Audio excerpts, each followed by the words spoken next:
ডোমকলের শীতের দাপটে এফএমসি ফাউন্ডেশনের মানবিক উদ্যোগ। শীতবস্ত্র পেয়ে উষ্ণতার ছোঁয়া পেল শতাধিক দুস্থ মানুষ। শীতের প্রকোপে যখন নাজেহাল জনজীবন, ঠিক তখনই মানবিকতার হাত বাড়িয়ে দিল এফএমসি ফাউন্ডেশন। ডোমকলের দক্ষিণনগর উত্তরপাড়া এলাকায় ফাউন্ডেশনের উদ্যোগে আয়োজিত হল শীতবস্ত্র বিতরণ কর্মসূচি। এই কর্মসূচির মাধ্যমে শতাধিক দরিদ্র ও অসহায় মানুষের হাতে তুলে দেওয়া হয় শীতবস্ত্র, যা শীতের কনকনে ঠান্ডায় এনে দিল স্বস্তির উষ্ণতা। এই সমাজসেবামূলক উদ্যোগের নেপথ্যে রয়েছেন একসময় ডোমকল মহকুমার আরক্ষা আধিকারিক ফারুক মোহাম্মদ চৌধুরী। বর্তমানে শিলিগুড়িতে এসিপি পদে কর্মরত থাকলেও কর্মস্থল বদলালেও ডোমকলের মানুষের প্রতি তার ভালোবাসা ও দায়বদ্ধতা এতটুকুও কমেনি।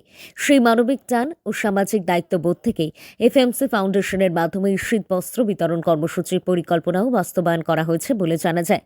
ফাউন্ডেশনের পক্ষ থেকে জানানো হয়েছে, সমাজের প্রান্তিক ও পিছিয়ে পড়া মানুষের পাশে দাঁড়ানোই তাদের মূল লক্ষ্য।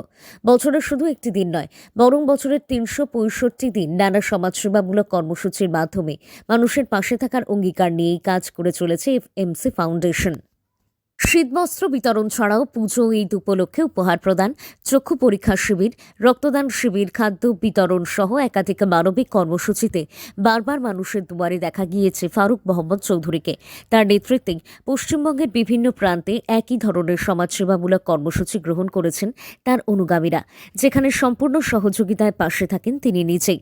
এই মানবিক উদ্যোগ এলাকাবাসীর মধ্যে ব্যাপক প্রশংসা কুড়িয়েছে এবং সমাজসেবার ক্ষেত্রে এক নতুন দৃষ্টান্ত স্থাপন করেছে এফএমসি ফাউন্ডেশন। আজকে ডোমকল থানার দক্ষিণনগরে আপনাদের কি কি মানে কর্মসূচি ছিল? আজকে দক্ষিণনগর গ্রামে বেশ কিছু এফএমসি ফাউন্ডেশনে অনেক সদস্য এখানে জয়েন্ট হলো। আবার এছাড়াও আমাদের এফএমসি ফাউন্ডেশনের পক্ষ থেকে এখানে বেশ কিছু শীতবস্ত্র বিতরণ হলো।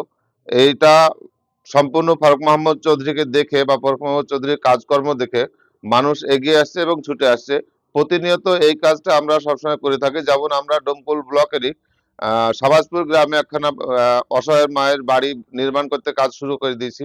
তো আপনারা সেখানেও দেখবেন। আমরা সবসময়তে এইভাবে মানুষের পাশে থাকার জন্যই এফএমসি ফাউন্ডেশন সবসময় মানুষের পাশে থাকে। কতজন সদস্য আজকে মানে আপনাদের এফএমসি ফাউন্ডেশনে যুক্ত হলেন? প্রায় 100 জনের কাছাকাছি। কেমন আনন্দিত আপনারা? অনেক খুশি হচ্ছে, যেহেতু একটা সংগঠন মানুষের পাশে দাঁড়ানোর জন্য যেভাবে মানুষ এগিয়ে আসছে, মানুষের ভালোবাসা পেয়ে মানুষ যখন এগিয়ে আসছে, তখন আমাদের খুব ভালো লাগছে। শুধু শীত বস্ত্রই নয়, মানুষকে আর্থিক সহযোগিতা এবং রক্তদান থেকে শুরু করে বস্ত্র বিতরণ এবং যাদের ঘর নেই, বৃদ্ধা মায়েদের জন্য আপনারা ঘর দিচ্ছেন, এই বিষয় নিয়ে কি বলবেন? আমরা প্রতিনিয়ত আমাদের ফারুক মোহাম্মদ চৌধুরী যখন ডোমকলে ছিল তখন থেকে এই সমস্ত কাজগুলো রানিং করে আসছিল। সে তারই ব্যতিক্রম আমরা করি না।